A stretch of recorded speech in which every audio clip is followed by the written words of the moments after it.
안녕하세요. 해커스에서 감정평가 이론을 담당하게 된 김원규 평가사라고 합니다. 네, 저희 해커스가 이제 드디어 감정평가사 시험을 런칭하였고요. 기본 강의를 하기에 앞서서 저희가 짤막한 특강을 한번 준비해 봤습니다. 명칭은 이제 감리니 특강이라고 하는 거고요. 저에 대해서 가볍게 소개를 드리자면은 저는 이제 32회에 합격을 해서 계속 평가사로 활동 중이고요. 그 외에는 이제 본 강의에서 좀 더 저에 대해서 자세히 설명을 하는 걸로 하고, 오늘은 이제 간단한 특강이다 보니까 바로 내용으로 한번 넘어가 보도록 하겠습니다. 자, 그럼 일단 요 감리니 특강이라는 거는 어떤 분이 들어야 되느냐라고 하면은, 내가 이제 감정평가사라는 거에 대해서도 알겠고, 이제 뭘 할지 고민 중인데 시험을 도전할까 말까라고 이제 고민을 하시는 분들이 들어주시면 좋을 것 같아요. 내가 이제 감정평가사 시험을 공부하기로 마음을 먹었다. 혹은 이미 공부를 하고 있다. 라고 생각하시는 분들은 이 강의를 듣지 마시고 차라리 기본 강의를 들으시던가 아니면 그냥 주무시는 게 좀 더 시간을 효율적으로 쓰는 것이라고 생각을 합니다. 그래서 오늘은 진짜 말 그대로 진짜 감리니, 이제 할까 들어갈까 말까, 태어날 그 수험생으로 이제 다시 태어날지 말지를 고민하시는 분들이 들으시면 좋은 특강입니다. 자, 요렇게 이제 수강 대상은 이런 분들을 대상으로 하고 있고요. 잠시만요. 그럼 이제 본격적으로 이제 내용을 하기에 앞서서 이제 모두들 이제 빨리 합격을 해서 나가야 되는 분들이니까 수험 전략을 어떻게 짜야 되는지 대략적으로 한번 설명을 드리도록 하겠습니다. 개인에 맞춰진 수험 전략은 뭐 학원을 직접 방문하시던가 저희 카페에 글을 써주시면 제가 좀 더 자세하게 설명을 드릴 건데, 요 방법은 일단 일반적인 그 수험 전략이라고 생각을 해주시면 좋을 것 같아요. 자, 우선 이게 저희의 기본 커리큘럼이에요. 4월에 기본 강의 1을 하고, 근데 이게 물론 저희가 과목이 3개예요. 실무, 이론, 법규인데 이론은 이렇게 가는데 실무, 법규는 조금 다를 수 있습니다. 그러니까 이거는 제 감정평가 이론 과목에 해당된다는 것을 꼭 유의해 주세요. 자, 저희는 일단 보통은 4월부터 시작을 합니다. 원래는. 근데 올해 24년은 저희가 런칭 시기가 조금 어긋나다 보니까 7월부터 시작을 하게 되는데, 일단 일반적인 기준을 말씀드리면 4월에 시작을 해서 한 3달 동안 기본 강의 1을 하고, 그 다음에 나머지 그 다음 3개월 동안 기본 강의 2, 그리고 이제 문풀을 1, 2, 3까지 한 다음에 1차 보시고 4, 5, 6월 이제 스스로 복습과 이제 GS 스터디라고 해서 토요일마다 저희가 모의고사를 보는 게 있거든요. 그 모의고사를 보고 이제 7월에 2차 시험 보러 가시면 됩니다.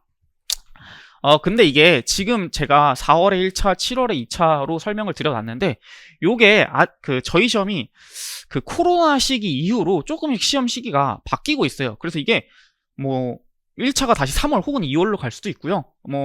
2차도 6월 혹은 9월로 8, 9월로 미뤄질 수도 있습니다. 저 때는 사실 1차를 2월에 봤었거든요. 근데 이제 그때 코로나 시기 겹치면서 확 미뤄지고 이러다 보니까 그때 이후로 계속 원상 회복이 안 되고 있는 실정입니다.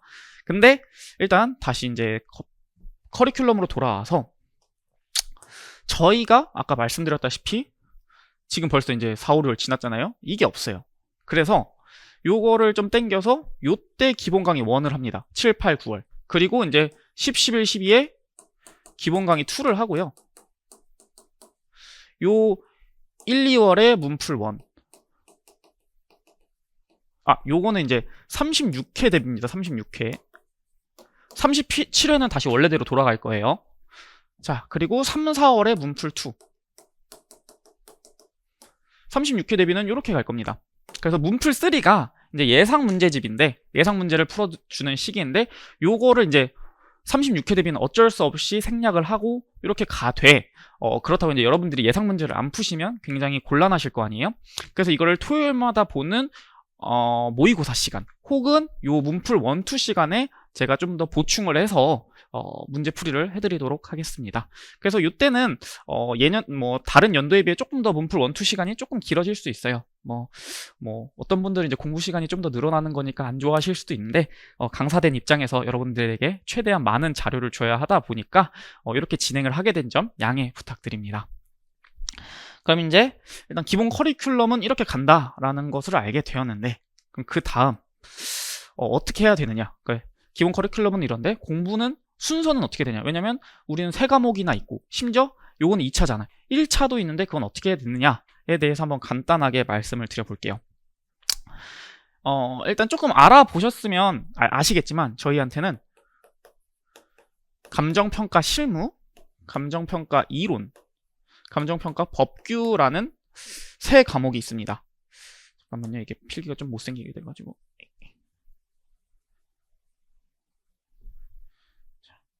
자, 실무, 법규, 이론, 법규. 이렇게 세 과목이 있어요.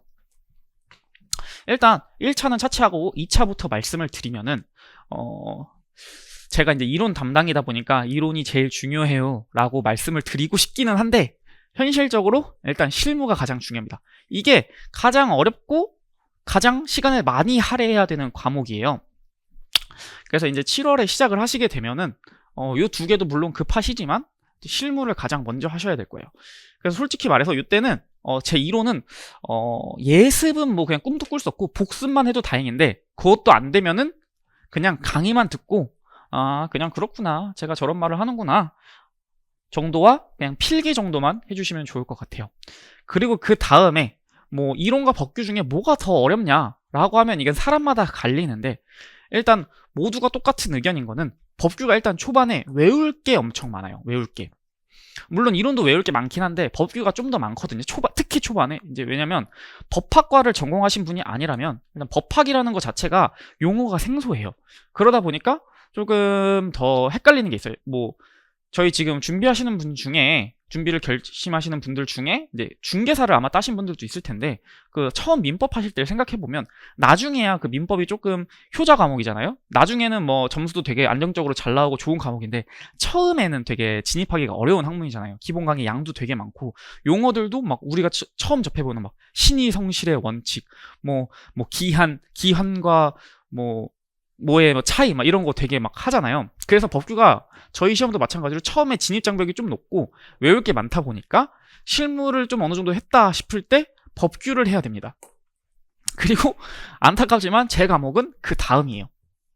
왜냐면 얘 둘은 일단 암기가 안 되면 뭐 쓸 수가 없어요. 실무는 이제 어쨌든 계산이라는 것도 들어가다 보니까 뭐 의뿐만 아니라 그런 계산 산식 같은 것도 외워주셔야 돼요. 그래서 일단 얘 먼저 해주고 법규도 뭐 이제 학설 뭐 들어보실지 모르겠지만 법규에는 학설과 판례라는 게 있어요. 학설과 판례를 외워주시지 못하면 얘도 작성이 그냥 안 돼요.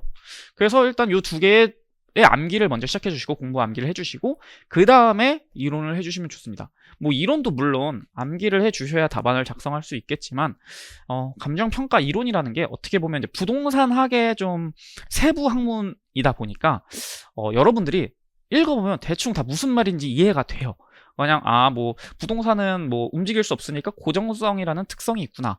부동산은 뭐 늘어나지 않는 재화니까 되게 비싼 재화구나. 뭐 고가성이 있구나. 이런 되게 당연한 말들이 상당 부분을 차지하기 때문에 합격에는 물론 중요 지분을 가지고 있지만 공부 난이도, 처음 이제 진입 장벽을 봤을 땐 요게 저 이론이 가장 낮은 게 사실입니다. 그래서 순서는 뭐 실무 먼저 해주시고 법규, 그 다음에 이론 이렇게 해주시는 게 좋을 것 같습니다. 물론 이제 처음에 하루 종일 실무만 하면 지루하니까 뭐 이렇게 보통 병행을 해주시고 그 다음에 이제 이 두 개가 어느 정도 됐다 싶을 때 이론을 해주시거든요. 그래서 처음 공부를 딱 시작하셨다 하면 한 실무 한 80%, 뭐 법규 20% 내지는 18% 정도 해주시면 좋아요. 그리고 이제 뭐 이렇게 하다 보면 지루하니까 한 2% 정도 기본 강의 듣거나 기본서 읽는 정도의 노력을 초반에만 한 2달 정도는 이렇게 해주시는 게 좋아요. 그 다음에 얘도 이제 어느 정도 그 중개사의 민법처럼 어느 정도 이렇게 수준이 올라오면 점수가 좀 안정적으로 나오는 과목이거든요. 그래서 그 다음부터는 이제 이론의 비중을 점점 높여주시면 되겠습니다. 자, 일단 공부 순서는 이렇게 실무, 법규 이런 순서로 해주시면 되고요. 근데 이것도 뭐 제가 아까 말씀드렸잖아요. 좀 개별적인 상황에 맞춰서 저희한테 문의를 주시면 따로 답변을 드리겠다고. 요거는 일반적인 상황이고요. 뭐 만약에 나는 법학을 전공을 했다. 그럼 요거 좀 줄이고 얘를 높이면 되겠죠? 이론을. 그러니까 뭐 아니면 또 뭐 감정평가 법인에서 나는 일을 하다 온 직원이다. 이러시면 또 요거의 비중을 좀 낮출 수도 있거든요. 그러니까 이런 거를 다 감안해서 설명을 드려야 되니까 이제 진입을 고민하시는 분들이라면 꼭 학원에 방문하셔서 상담을 좀 개별적으로 받아보시면 좋을 것 같습니다. 뭐 좀 멀리 사셔가지고 직접 방문이 어렵다 하시면은 뭐 저희 네이버 카페가 따로 있거든요. 명칭이 제가 정확하게 기억이 안 나는데 아마 감도사일 거예요. 감도사.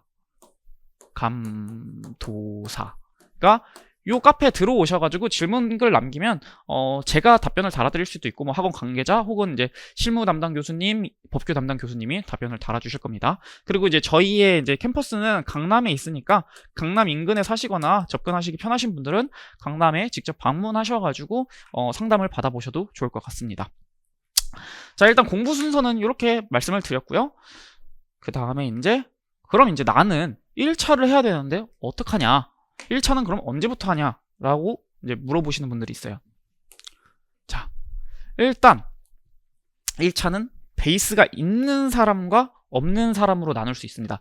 저희 1차 과목이 알아보셨겠지만 뭐 경제, 회계학, 민법, 감정평가, 관계법규, 부동산학, 원론이 있습니다. 그래서 내가 만약에 경영, 경제, 뭐 회계학을 전공하였다 하면 경제학이랑 이제 회계학이 어느 정도 됐겠죠? 혹은 나는 법학을 전공했다. 혹은 중개사 시험을 이미 공부한 이력이 있다. 라고 하시는 분들은 다 어느 정도 베이스가 있으신 분들이에요. 여기는 회계경제의 베이스가 있고, 여기는 민법의 베이스가 있고, 여기는 이제 공법 하셨을 거고, 부동산 학 개론을 하셨을 거 아니에요? 그게 이제 부동산 학 원론이랑 이제 되게 연관성이 깊거든요. 그래서 이분들은 사실 5과목을 다 그러니까 처음부터 제로 베이스로 시작하시는 게 아니잖아요. 그래서 요분들은 1차를 조금 늦게 시작하셔도 돼요. 보통 제가 알기로 1차 기본 강의가 보통 9월에 시작하거든요. 9월에. 근데 요 분들은 한 달이나 2달 정도 늦게 10월, 11월에 시작하셔도 되고, 좀 더 나는 공부에 자신 있다, 나는 객관식 시험에 특히 강하다 라고 하시는 분들은 12월에 시작을 하셔도 될 것 같습니다.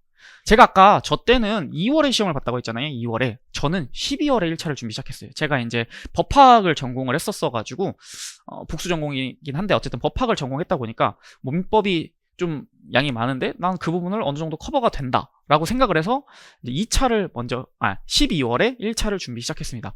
본격적인 공부는 뭐 4월부터 시작을 했는데 이제 중간중간 이제 1차 걱정이 될 때마다 나는 민법 베이스가 있어 라고 이제 다독이면서 12월부터 1차 공부를 시작했었습니다. 자, 그래서 이제 뭐 베이스가 있으신 분들은 빠르면 10월, 진짜 난 자신이 있다 하면 12월. 왜냐면 이제 4월이 1차라는 전제 하에 이렇게 말씀을 드리는 거예요. 만약에 이제 뭐 4월 말 혹은 5월이 나면 한 달씩 더 미뤄지고 이러겠죠? 그래서 이렇게 베이스가 있으신 분들은 기본 강의 시작일보다 한두 달 늦게 정도가 나쁘지 않다라고 알아두시면 좋을 것 같고요. 자, 그럼 베이스가 없는 사람은 어떡하냐? 베이스가 없는 사람. 사실 이게 가장 애매하거든요. 그럼 이 베이스가 없는 사람은 나는 공부를 해본 적이 있다와 나는 공부를 해본 적이 없다. 이렇게 나눌 수 있어요. 근데 공부를 해본 적이 있다라는 사람은 객관적으로 증명이 됐어야 돼요. 뭐 예를 들면 나는 명문대를 나왔다. 나는 타시험 합격생이다.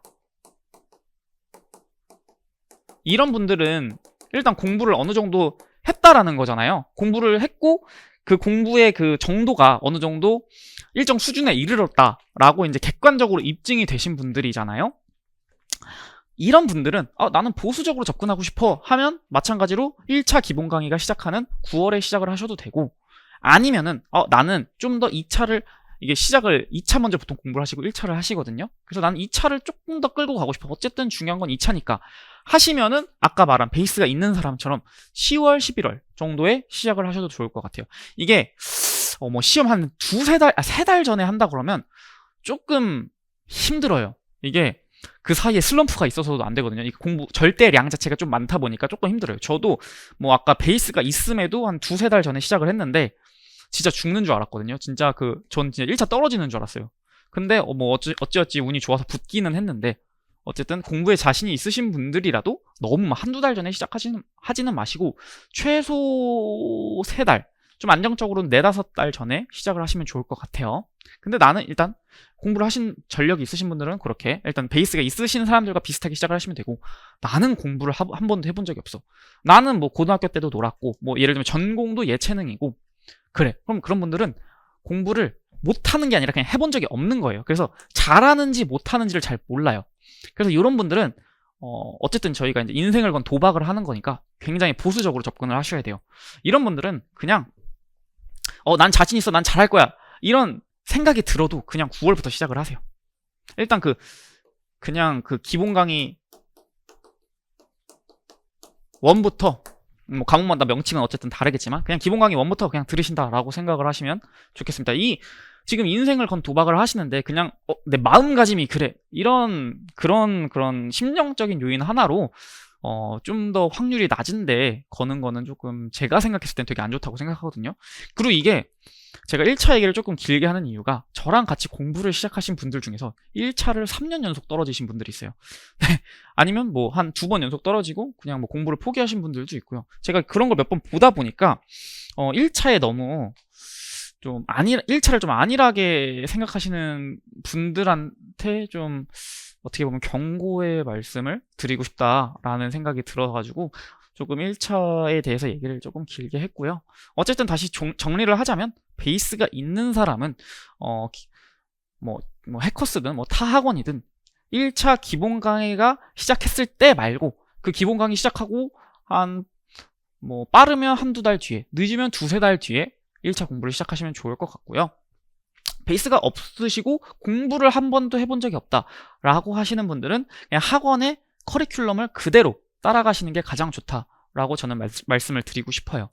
근데 물론 나는 필요 없고 1차부터 공부할 거야, 나는 2차부터 공부를 안 할 거야 라고 생각하시는 분들은 아마 보통은 뭔가 별개 뭐 다른 이유가 있어요. 뭐 직장을 다니시고 계신다던가, 아니면 학업을 병행하고 계신다던가, 그런 분들도 그냥 9월부터 안전하게 시작을 하시면 좋을 것 같습니다. 제가 알기로 저희 해커스 학원이 그 올패스라고 하나요? 그 전체 1, 2차 모든 강의 결제하는 시스템이 되게 잘 돼 있고 저렴하게 돼 있어서 뭐 따로따로 단가를 끊느니 그냥 전체 올패스를 끊으셔서 하는 게, 제가 알기로는 그게 이제 금액이 좀 더 싸게 먹히거든요. 그래서 그렇게 하시면 좋을 것 같아요. 일단 대략적인 수험 전략은 여기서 마치도록 하고요. 좀 더 궁금한 사항이 있으시면 계속 말했다시피 감도사 카페 혹은 학원에 방문하셔서 상담 받아보시기를 추천드립니다.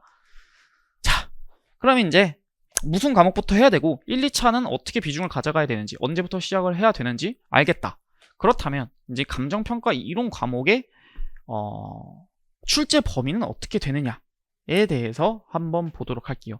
요거는 제가 정리한 게 아니라 큐넷, 그 한국산업인력공단 그 홈페이지에서 제가 따온 거고요. 여러분들도 보실 수 있어요. 산업인력공단 큐넷이라고 하죠. 큐넷. 여러분들 이제 서류 접수하는 곳이에요. 큐넷 자료실 가면 있거든요. 거기에 이제 출제 범위가 나와 있어요. 그래서 이제 크게는 W로는 감정평가 원리, 감정평가 방식, 감정평가 방식의 응용이 있고, 그 대단원의 세부 분류가 이렇게 있어요. 그래서 여기를 보통 총론이라고 부릅니다. 그리고 여기를 보통 강론이라고 불러요. 그냥 총칭하는 이론이고 이제 개별적인 이론이다 보니까 총론, 강론이라고 하거든요. 그래서 이렇게 보면 총론의 분량이 되게 작잖아요. 근데 중요도는 되게 높아요. 이게 굳이 따지면 총론이 이해의 영역이고요, 여기가 암기의 영역입니다. 아시죠? 그래서 처음에 여기 이해 위주로 가시고, 특히 이제 뭐 사실 이해하는데도 어느 정도 시간이 필요하긴 하지만 암기보다는 보통 시간이 덜 들잖아요. 그래서 아까 제가 이제 실무 법규 하실 때 이론할 시간이 없다 보니까 총론 위주로 해주시고, 나중에 이제 이론 분량을 그 비중을 높여야 한다 할 때 이제 요 총론 암기와 강론 암기를 같이 시작해 주시는 거거든요. 그러니까 어쨌든 총론은 이해 위주, 강론은 암기 위주다라는 거 알아주시고, 요 세부 내용이 뭐냐는 아직 감린이인 여러분들은 모르셔도 돼요. 제가 뒷부분에 살짝 설명을 드리긴 할 건데, 이거는 이제 본격적으로 공부를 시작하시면 자연스럽게 아시게 될 거니까 뭐 지금 그 부분까지는 아실 필요는 없고, 어쨌든 요게 그냥 이해와 암기의 영역이 좀 분리되어 있구나. 요 정도만 알아주시면 좋을 것 같습니다. 그리고 요게 사실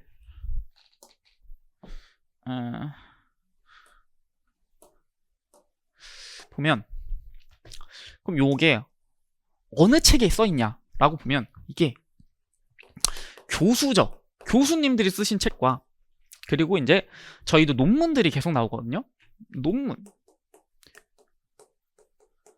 요 내용을 기반으로 나오고, 그리고 이제 어떤 시험을 보신 분들은 알겠지만, 예를 들면 저희랑 가장 연관성이 깊은 게 중개사니까, 중개사 시험을 예시로 들자면, 옛날에는 기본서 내용이 많이 나오다가 요즘은 케이스 문제들이 많이 나오잖아요. 그런 케이스에 대해서는 이제 부동산 뉴스 같은 이제 현황, 아니면 평가업계 이슈,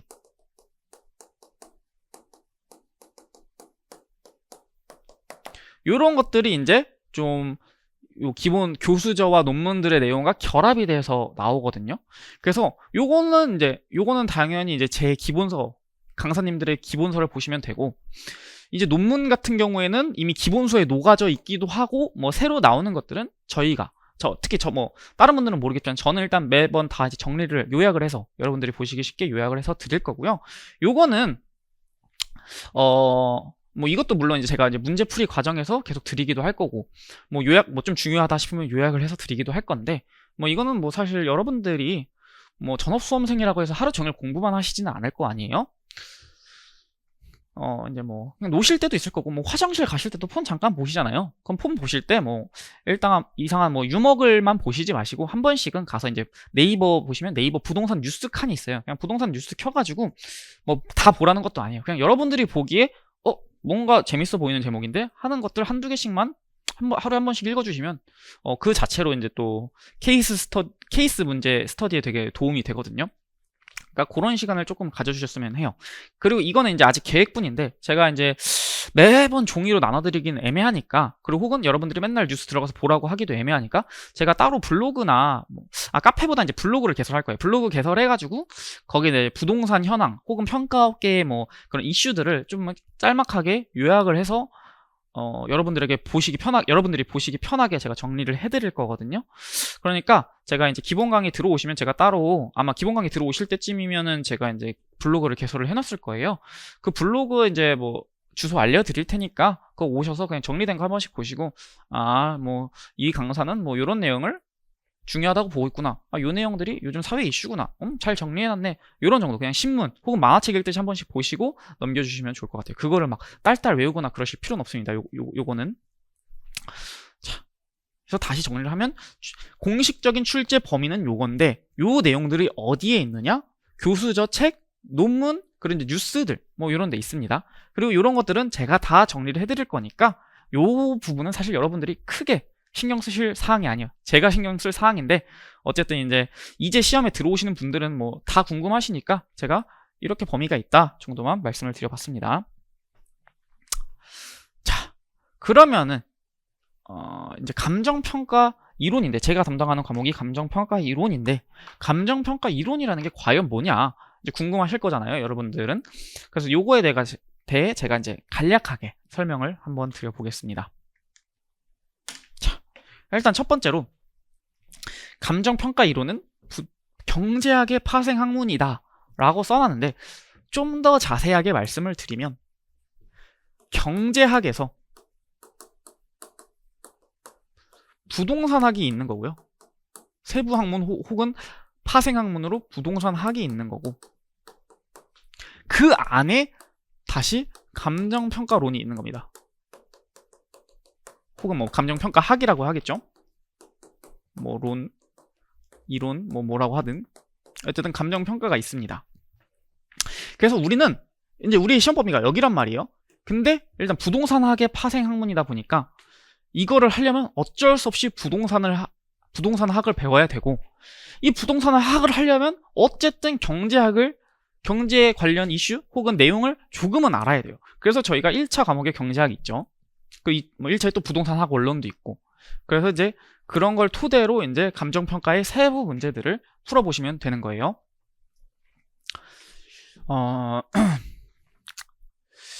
근데 이제 여기서 문제점이 있어요. 요거까지는 알겠는데 아직 감정평가 그리고 부동산학도 마찬가지예요. 그러니까 모 학문인 경제학에 비해 아직 연구가 진행이 덜 됐어요. 그래서 요게 문제가 뭐냐라고 하면은 용어의 정의가 일단 완벽하지 않아요. 용어 정의뿐만 아니라 전제 같은 것도요. 이게 왜냐면은 일단 뭐 경제학을 예로 들면은 경제학은 일단 그 연구도 되게 오래됐고 모든 대학교의 경제학과라는 건 있잖아요. 그래서 연구도 현재도 활발히 진행 중이에요. 그래서 이제 하다 보니까 연구를 하려면 일단 모두가 공통적으로 인정해야 하는 그런 정의들 혹은 가정들이 있어야 되잖아요. 그래서 경제학에서 말하는 시장, 경제 시장이란 뭐냐, 주식이란 뭐냐, 이런 것들이 다 어느 교수님들한테 가도 대충 비슷하게 말씀하셔요. 뭐는 뭐다, 이렇게 말씀을 하시는데 감정평가 경우에는 이게 물론 용어의 정의가 정확하게 된대. 혹은 이제 법에 이제 명시된 것도 있지만, 근데 그렇지 않은 그런 용어들도 있거든요. 근데 이런 용어들이 좀 있다 보니까 여러분들이 나중에 공부를 하시다 보면 되게 헷갈려 하세요. 이제 그런 부분들은 제가 항상 말씀을 드리면서 이제 해결을 해드릴 건데, 어쨌든 요런, 난이성이 있다라는 거를 인지 정도는 해주시면 좋을 것 같아요. 그리고, 마찬가지로 이제 어쨌든 감정평가가 부동산학의 파생 학문이다 보니까 부동산 현상에 대해서도 이제 여러분들이 공부를 하게 될 건데 이 부동산 현상에 대한 연구도 아직 완벽하게 이루어지지 않았어요. 예를 들면 경제학은 미시경제, 거시경제, 국제경제 아시려나 모르겠는데 어쨌든 이렇게 나눠집니다. 보통 크게. 그럼 이렇게 나누는 이유가 뭐냐? 미시는 개인 간의 경제 현상이고 거시경제는 국가 단위에서 봤을 때의 그 경제 현상이고 국제경제는 이제 국가 간의 경제 현상을 연구하는 거예요. 근데 같은 이게 개인 간으로 봤을 때, 국가 단위로 봤을 때, 국가 사이의 그런 관계를 봤을 때 경제 현상이 다르게 나타나니까 이거를 세분화시킨 걸 거 아니에요? 그쵸? 그래서 부동산학도 마찬가지예요.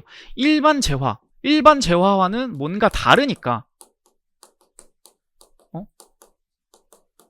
이런 펜과 같은 일반 재화와는 뭔가 다르니까 부동산학으로 이제 학문을 새로 만든 거란 말이에요. 근데 그랬으면 이제 이 부동산 관련 현상들에 대해서 경제 현상들에 대해서 충분한 연구가 이루어져야 되는데 그게 이루어지고 있지만 아직 완벽하게 결론이 나지 않았어요. 예를 들어서 일단 경제학을 다시 예로 들어볼게요. 경제학은 일단 기본 전제가 이거예요. 합리적인 소비자를 전제로 하고요. 가격이 높으면 안 사고 가격이 싸면 소비자들이 산다. 왜냐면 얘들은 합리적이니까. 이런 일단 기본 틀이 있어요. 근데 우리가 계속 살아가다 보니까 우리가 분명히 전제를 하기로는 가격이 비싸면 안 사야 되는데 사람들이 샤넬, 디올, 그 에르메스 이런 비싼 명품들을 비싸니까 더 사요. 그럼 이제 경제학자들이 이게 무슨 일이지? 원래 이러면 안 되는데 우리의 기본 전제와 다른데? 라고 생각을 하면서 이제 연구를 시작한 거죠. 그러면서 사치제라는 개념이 나왔습니다. 일반 가격이 비싸면 안 사고 싸면 산다. 이게 이제 정상제인데 이거와 대비되는 경제 현상이 생겨서 연구를 하다가 경제학자분들이 정의를 한 게 사치제라는 겁니다. 그러니까 사치제라는 이론이 있고 사치제가 나온 게 아니라 사치제라는 상품이 있어서 그걸 연구하다 보니 사치제라는 용어와 그런 미시경제의 그런 연구가 이루어진 거거든요. 이런 것처럼 부동산학도 이래야 돼요. 예를 들면 우리가 일단 기본적으로 생각하기에는 일단 경제학 기반이다 보니까 보유를 하는데 보유세, 우리 부동산을 사시면 보유세라는 게 있는 거 아시죠? 그냥 갖고만 있어도 저희는 세금을 내야 돼요. 부동산을. 아파트 갖고만 있으면 세금을 내야 되거든요. 근데 어쨌든 우리가 갖고 있는데 세금을 내는 이 보유세를 높여. 갖고만 있어도 돈을 옛날엔 1억 내는데 지금 10억 내래. 그럼 상식적으로 생각해 봤을 때 합리적인 소비자라면 이걸 팔아야 되잖아요. 갖고 있으면 손해인데 이걸 왜 갖고 있습니까? 근데 얼마 전에 보유세를 올려보니까 안 팔아. 오히려 사람들이 더 끌어안고 있어. 이상하잖아요. 이 합리적인 소비자를 전제로 한 그런 경제 현상과 뭔가 아다리가 맞지 않아요. 그럼 이제 이거에 대해 연구를 해야 되는데 아직 그거에 대해 완벽하게 규명된 사항이 없습니다. 그러니까 이럴 것이다. 아마 저런 이유가 있을 것이다. 이렇게 추측 혹은 뭐 물론 논문도 어느 정도 나오긴 했지만 만인이 인정하는 그런 뭔가 이론이 정립되진 않았어요. 그래서 여러분들이 이제 나중에 공부를 하시다 보면 이제 뭐 A에 대해서 공부를 하실 거 아니에요? A에 대해 제가 막 설명을 드렸어. 그럼 이제 많은 분들이 오케이 A 뭔지 알겠어. 근데 그럼 A-1의 상황에는 어떻게 해? A-2 상황에는 어떻게 해? A-3 상황은? 소문자 A는 뭐야? 이러신단 말이에요. 이게 공부를 하면 무조건 이런 의문이 들 수밖에 없어요. 왜냐면 실제로 이런 현상들이 있긴 하니까. 무조건 있어요. 근데 이거에 대해 물론 제가 아는 기본 이론과 제가 아는 그런 경제 지식을 통해 답변은 드릴 수 있는데 그게 모든 교수님들이 인정하는 정답이다 라고는 말씀을 드릴 수가 없어요. 그리고 이 모든 개별 상황에 대해서 연구가 안 되었다 보니까 뭐 평가사님들마다 이게 또 답변이 조금씩 다를 수가 있거든요. 그래서 여러분들이 되게 혼란스러워해요. 그래서 이게 어떻게 보면 또 저 뭐 김홍규가 틀린 거고 다른 강사님이 맞은 거야. 혹은 김홍규가 맞은 거고 다른 강사님이 틀린 거야. 이렇게 하실 수도 있는데 이거를 그렇게 막 한 의견을 배척하지 마시고 저렇게 보면 저렇게 볼 수도 있구나. 이렇게 보면 이렇게 해도 볼 수 있구나 라고 받아들여 주셔야 돼요. 이게 굉장히 애매하죠. 그래서 이거를 근데 이렇게 아셔도 되는 게 이렇게 해도 되는 이유가 뭐냐면 이걸 이제 교수님들도 아신단 말이에요. 그래서 문제를 이렇게는 안 내요. 만약에 다 지울게요. 만약에 자 보유세를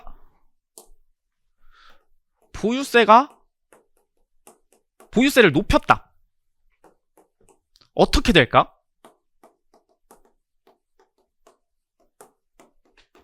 이런 문제는 나올 수 있어요. 그럼 우리는 원래 일반적으로 보유세를 높이면 가격이 떨어질 것이다. 그러나 뭐 심리적인 요인, 뭐 지역 시장에 따라서 오히려 가격이 오르는 것도 있을 것이다. 이거는 일시적이라고 생각하기 때문에 이런 식으로 답변을 쓰면 되거든요.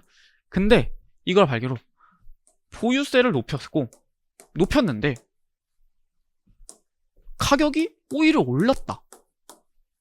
왜 그러니? 이런 문제는 나올 수가 없어요. 왜 그러니?에 대한 논의가 이루어졌지 않기 때문이에요. 이거에 대한 사회적 합의가 그리고 학계의 합의가 이루어지지 않았어요. 그래서 이거는 낼 수가 없어. 왜냐면 정답이 없거든. 내가 심리적인 것 때문이야 라고 하면 그것도 정답. 그냥이라 해도 정답이야. 아니면 다들 부자여서 이것도 정답이거든요. 정답이 될 수도 있어요. 왜냐면 부자여서 진짜 안 판 걸 수 있으니까. 혹은 그냥 귀찮으니까 뭐 나한테 뭐 매년 10억 정도 내는 건 껌값이니까 그래서 그냥 가지고 있었다 라고 할 수 있거든요. 그래서 이런 문제는 나올 수 있어요. 이렇게 나오면 출제 오류예요. 오히려 근데 이렇게 나오면 점수를 제가 또 절대적으로 안 나온다 이렇게 했다가 나오면 또 큰일이 나긴 하는데 뭐 나오면 그럼 이제 여러분들의 논리에 맞게 글을 써주시면 돼요. 그럼 그때는 이제 진짜 논리만 맞게 글을 쓰면 그거에 대한 점수를 주는 거거든요. 근데 사실 이게 문제를 푸는 저희도 위험성을 가지고 있지만 문제를 내시는 교수님들도 이제 오류 문제를 내면 그만큼 이제 질타를 받으시고 이제 본인들의 그런 이렇게 불명예로 되기 때문에 그렇게 이런 문제는 보통 내시지 않습니다. 그러니까 보통 이렇게 되는 거죠. 그러니까 결국 제가 다시 드리고 싶은 말씀은 아직 감정평가 이론 그리고 부동산 학이 연구 중인 학문이니까 여러분들이 생각하는 것처럼 모든 현상에 대해 정답이 있지는 않다라는 걸 말씀드리고 싶었어요. 그러니까 결국 공부를 하실 때 이 의견 저 의견에 대해서 다 들어보셔야 되고 본인만의 논리를 세우시는 걸 항상 연습을 하셔야 됩니다. 이렇게 했을 때 어떻게 될까에 대한 답을 하려면 정답이 없잖아. 상식적으로 생각할 때는 가격이 떨어져야 되는데 오르는 경우도 있어버리니까 요거에 대한 여러분들의 논리를 정립을 해야 됩니다. 나는 가격이 높아지는 이유를 심리적인 이유 때문이라고 볼 것이다. 혹은 저기는 강남이어서 그래. 그런 지역적 요인 때문에 그런 것일 것이다. 이런 거에 대한 생각을 항상 해주시면서 공부를 해주셔야 됩니다.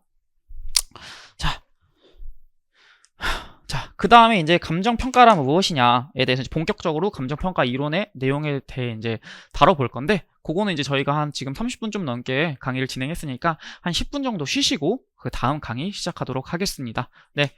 첫 30분 고생 많으셨습니다.